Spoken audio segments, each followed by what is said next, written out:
Hi everyone, welcome to digital ji की classes. तो कल से आप सभी को पता है कि बीपीएससी टीआरई 2.0 की ऑफिशियल नोटिस आ गई है। आप सभी के बहुत सारे मैसेज आए, बहुत सारे कमेंट, साथ में आप ये भी बोलते हो कि रिप्लाई नहीं करते हो। देखो, एक एक मैसेज पर्टिकुलरली अगर रिप्लाई करने चले जाएंगे ना तो पूरा दिन पूरी रात खत्म हो जाएगी, रिप्लाई करना इम्पॉसिबल हो जाता है। इसीलिए मैंने सोचा कि आपके जो भी डाउट्स हैं वो तो मैं यहाँ पे रखूंगी, तो इससे आपको भी जो है अपना जवाब पता चल जाएगा, साथ में जो नए स्टूडेंट्स हैं उन्हें भी पता चलेगा। जैसा कि आपका सबसे ज्यादा क्वेश्चंस 1 to 5 के लिए आता है, 6 to 8 का सिलेबस क्या है, अपीयरिंग जो सीटेट दिसंबर होने वाला है उसको मौका मिलेगा या नहीं मिलेगा, जितने भी क्वेश्चंस है ना सबको यहाँ पर हम देखेंगे। ठीक है, तो जो लोग भी पहली बार आए हैं तो प्लीज चैनल को सब्सक्राइब करके वीडियो को लाइक कर दीजिएगा ताकि आपको लेटेस्ट अपडेट मिलता रहे, क्योंकि आप जानते हैं कि अक्टूबर के मंथ में बहुत सारी चीजें होने वाली हैं। दशहरा से पहले एक तो फर्स्ट फेज का रिजल्ट आएगा एंड जस्ट इसके बाद आपको इसका विज्ञापन देखने को मिलेगा। जो भी यहाँ पे चीजें बताई जाएंगी वो ऑफिशियल के अकॉर्डिंग, बाकी हम कुछ एस्टिमेट जो है यहाँ पे आपको बताएंगे कि क्या क्या चीजें हो सकता है। ठीक है, जैसे कि अपीयरिंग्स आपके जो क्वेश्चंस आते हैं सबसे पहले, एंड यहीं पर मैं आपको बताना चाहूंगी, आप में से बहुत सारे लोग टेक्स्ट बुक के सेल के बारे में पूछ रहे थे कि प्राइस कब डाउन होगा। तो देखो 6 से 10 अक्टूबर के बीच में सेल आ चुकी है, और अगर आपको लेना है तो प्लीज जीकेसी कोड यूज कर लीजिएगा। यहाँ पर आपको 10% एक्स्ट्रा डिस्काउंट पड़ जाएगा, पास पे और पास प्रो दोनों पे। आप जानते हैं कि बीपीएससी का और सीटेट का एग्जाम है, इसके लिए आपके पास पीवाईक्यू होना जरूरी है, और प्रीवियस पेपर के लिए आपको बिल्कुल भी भटकना नहीं है, क्योंकि टेक्स्ट बुक पे आपको मॉक टेस्ट, प्रीवियस पेपर आप जितनी बार चाहें उतनी बार दे सकते हो, डाउनलोड करके अपने फोन में भी आप रख के बार बार ऑफलाइन मोड में भी कर सकते हैं। पास पे भी ऑफर है, पास प्रो पे भी। अगर आप पास लेते हैं तो 314 का पड़ेगा, पास प्रो लोगे तो 449 का पड़ेगा, बट पास पे ना आपको केवल मॉक टेस्ट मिलेगा। और यहाँ पास प्रो अगर आप लेते हैं तो यहाँ पर आपको मॉक टेस्ट, प्रीवियस पेपर आप उसको रीअटेम्प्ट कर सकते हो, 1 साल की वैलिडिटी रहेगी। हर एक एग्जाम का प्रीवियस पेपर मॉक टेस्ट दे सकते हो, अपने नंबर को कंपेयर कर सकते हो दूसरे स्टूडेंट से। तो याद रखिए, अगर आपको परचेज करना है तो डिस्क्रिप्शन बॉक्स में एक लिंक दिया गया है, उसके द्वारा आप कर सकते हो, और जीकेसी कोड यूज करना ना भूलें। इसमें आखिर में क्या क्या बदलाव हुआ है या फिर क्या क्या बदलाव आपको देखने को मिलेगा।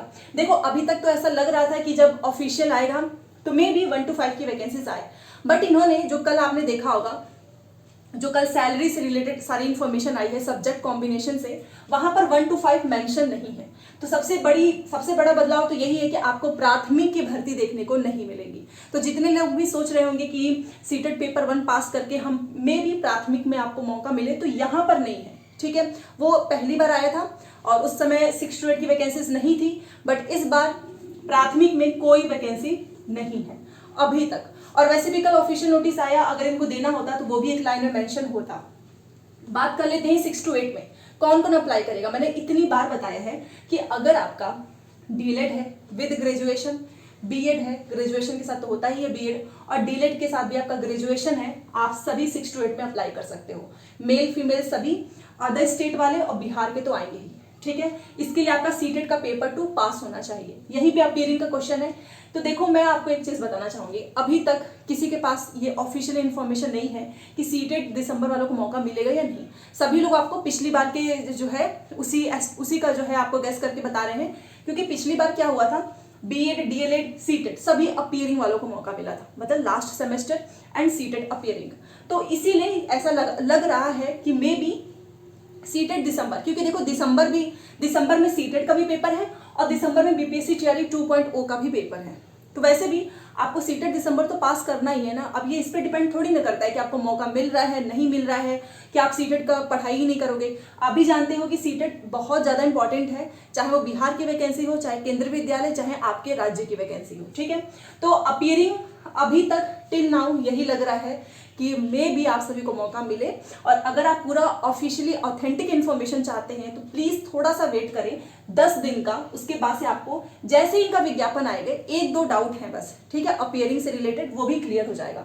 तो 6 to 8 में, और जिसका ऑलरेडी सीटेट पास है ना, 90 नंबर है, अगर आप जनरल से 82 नंबर है, ओबीसी एससी एसटी, तो आप आराम से इसमें अप्लाई कर सकते हो। ठीक है, और 31,982 मतलब 30,000 के आसपास सीट है। और याद रखिएगा 50% सीट महिलाओं के लिए रिजर्व है, चाहे वो कोई भी हो, चाहे वो 9 से 10 हो, 11 से 12 हो, 6 से 8 हो, 50% सीट महिलाओं के लिए रिजर्व है। और यहाँ पर सैलरी है 49,050, ये ग्रॉस सैलरी है। ठीक है, तो आप सैलरी से ही देख सकते हो, हर महीने आपको अगर आप 9 से 10 में शिक्षक बन जाते हैं तो 53,000 आपको मिलेगा, 11 से 12 में बने तो 55,000, जो कि बहुत अच्छी सैलरी है। ठीक है, और हाँ, जो क्वेश्चन आता है कि क्या बिहार में ही रहना होगा, यस, आपको लाइफ टाइम बिहार में रहना होगा अगर आप वहाँ पे टीचर बनते हैं तो, ठीक है, क्योंकि यहाँ पे ट्रांसफर होगा तो वहीं आसपास के जिले में होगा, स्टेट वाइज नहीं होता है। अब बात करते हैं 9 से 10 का कौन भर सकता है। तो इस बार एस्टेट पेपर 1 पेपर 2 दोनों का एग्जाम हुआ था। अगर आपका पेपर 1 पेपर 2 में से कोई भी क्लियर है, आप आराम से अप्लाई करिएगा, ठीक है। और 18,000 के आसपास सीट है, 53,000 इसमें सैलरी है। 11 से 12 में भी एस्टेट का पेपर 2 चाहिए, 18,000 के आसपास इसमें पोस्ट है और सैलरी है 55,000, ठीक है। इतना आपको पता चला। बदलाव में आपको एक चीज कह सकती हूँ कि आपको कुछ ना कुछ बदलाव देखने को मिलेगा जब विज्ञापन आएगा तो, ठीक है। बट कुछ चीजें क्लियर हो चुकी हैं, जैसे कि सैलरी से रिलेटेड। अब बात कर लेते हैं सब्जेक्ट कॉम्बिनेशन। सब्जेक्ट कॉम्बिनेशन आपका 9 से 10 में है, 11 से 12 में है, 6 से 8 में कल वाली जो नोटिस आई है उसमें नहीं लिखा है कुछ भी, उसमें केवल इन्होंने सीटों की संख्या दी है। 6 से 8 में वैसे भी सब्जेक्ट कॉम्बिनेशन नहीं बनता है, टीजीटी पीजीटी में बनता है, जूनियर लेवल वाले में नहीं बनता है, ठीक है। तो यहाँ पर बेसिकली जो लोग मेरे से पूछ रहे थे तैयारी कैसे करें, तो अगर आपके पास एनसीईआरटी की बुक है ना, या फिर अगर आप सीटेट पेपर 2 की तैयारी कर रहे हो, क्योंकि मैं एनसीईआरटी ही पढ़ा रही हूँ, तो वो भी आपको फायदा करेगा। देखो, जो लोग भी एसएसटी पढ़ रहे हैं, मैथ साइंस पढ़ रहे हैं, वो वेस्ट नहीं जाता है। आप उनसे पूछिए जिनकी नौकरी लग चुकी है। एनसीईआरटी की बुक आप फॉलो करेंगे तो वहाँ से एक तो आपकी बेसिक जो है क्लियर होंगे, साथ में एग्जाम में कहीं से भी क्वेश्चन पूछेगा तो आप आराम से दे सकते हो। तो अगर आपके पास बिहार की एससीईआरटी बुक है, आप वो भी पढ़ सकते हो, लाइन बाय लाइन पढ़िए, नोट्स बनाइए। जो लोग 6 to 8 की बात कर रहे थे, अगर आपका मैथ साइंस बैकग्राउंड है तो मैथ साइंस तैयार करो, एसएसटी वाला बैकग्राउंड है तो एसएसटी तैयार करो। बाकी 9 से 10, 11 से 12 में तो आप जानते ही हैं सब्जेक्ट कॉम्बिनेशन है, अलग अलग विषयों की उन्होंने पोस्ट वाइज वैकेंसीज भी निकाली है, आपने देखा है, ठीक है। अब बात कर लेते हैं बीएड डीएलएड लास्ट सेमेस्टर, वही क्वेश्चन है। तो मैंने आपसे बोला है अगर आपको एकदम ऑफिशियली इन्फॉर्मेशन चाहिए तो आप 10 दिनों का वेट कीजिए, क्योंकि यहाँ पे 100% मैं नहीं बोल सकती हूँ, क्योंकि 100% बोलने का कोई मतलब नहीं है। बाद में बिहार की गवर्नमेंट कुछ भी कर देती है, आप भी जानते हैं। पिछली बार 50 संशोधन हुए हैं जब तक एग्जाम नहीं हुआ है तब तक। तो इस बार भी बीएड डीएलएड अगर सीटेट अपीयरिंग को मौका मिलता है तो बहुत अच्छी बात है, मिलना भी चाहिए, क्योंकि लास्ट वैकेंसीज है, पता नहीं फिर कब वैकेंसीज आएगी। और आप में से बहुत सारे लोग ऐसे हैं जो काफ़ी अच्छे हैं पढ़ने में, जिनका प्रिपरेशन भी बहुत अच्छे से चल रहा है, अपीयरिंग वालों की बात कर रही हूँ, तो उन्हें भी एक बार मौका तो मिलना चाहिए एग्जाम में, एटलीस्ट वो भी तो एग्जाम में अपीयर हो, क्योंकि पिछली बार तो मिला ही था, तो इस बार भी मिलेगा, ठीक है। तो आप परेशान बिल्कुल भी मत होइए कि आपको नहीं मिलेगा। अदर स्टेट मेल फीमेल का क्वेश्चन आता है कि हमारा सीटेट में कितने नंबर चाहिए। मैं आपको एक चीज़ बोलूँगी, आप अपनी साइड से सेफ साइड लेकर, जो लोग अपीयरिंग वाले हैं, इतना मान के चलो कि 90 नंबर तो लेकर आओ, ठीक है। मान लो कहीं पे अगर 82 पे मिल जाता है तो ठीक है, अदरवाइज नहीं मिलता है फिर भी 90 तो जनरल वालों को चाहिए ही होता है, इतना तो आप जानते हैं। 90 है, आप एकदम सेफ है, तो इसलिए ये चीज़ मैं आपको बता रही हूँ।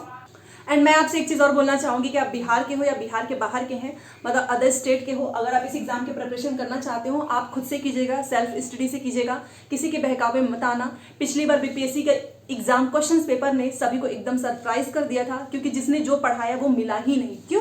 क्योंकि जो इन्होंने पूछा था, बट हाँ बहुत सारे लोग हैं इसमें जिन्होंने मुझे अपना नंबर भेजा है, इवन वो मार्कशीट भी भेजी है, जिनके 80 नंबर आए हैं, ये रियलिटी है। और जब मैंने उनसे बात किया कि आपके 80 मार्क्स मतलब किस तरीके से आए हैं, तो उनका सिंपल सा एक क्वेश्चन है कि हमने 10 तक जो है 10th तक एनसीईआरटी की जितनी भी, चाहे वो मैथ का हो चाहे वो साइंस हो, क्योंकि जीएस वाला पोर्शन सोशल साइंस, हमने एनसीईआरटी से खुद से पढ़ाई करके नोट्स बनाया था और साथ में मैथ्स की और रीजनिंग की प्रैक्टिस करते थे, तब जाके उनका 80 नंबर आया है विदाउट कोचिंग, ठीक है। तो अगर आप इसको क्लियर करना चाहते हो तो इतना याद रखो कि चाहे आप कितना भी कोचिंग में पढ़ लें, आपको सेल्फ स्टडी करनी ही होगी, ठीक है।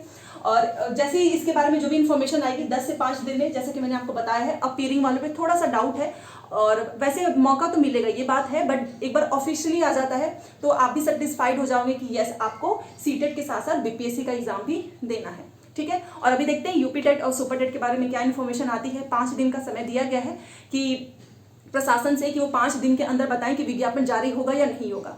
तो अगर ऐसा होता है, 5 दिन के अंदर इन्फॉर्मेशन आती है और सुपर टेट का भी आप सभी के सामने नोटिस देखने को मिलता है, तो बहुत फायदा होगा, क्योंकि जो लोग एनसीईआरटी पढ़ रहे हैं, मैथ साइंस सोशल साइंस, उनको सुपर टेट में भी फायदा होगा। तो जो आप पढ़ाई कर रहे हो वेस्ट नहीं जाने वाला है, ठीक है। तो जो भी डाउट हो बता दीजिएगा। मिलते हैं नेक्स्ट क्लास में। Thanks for watching.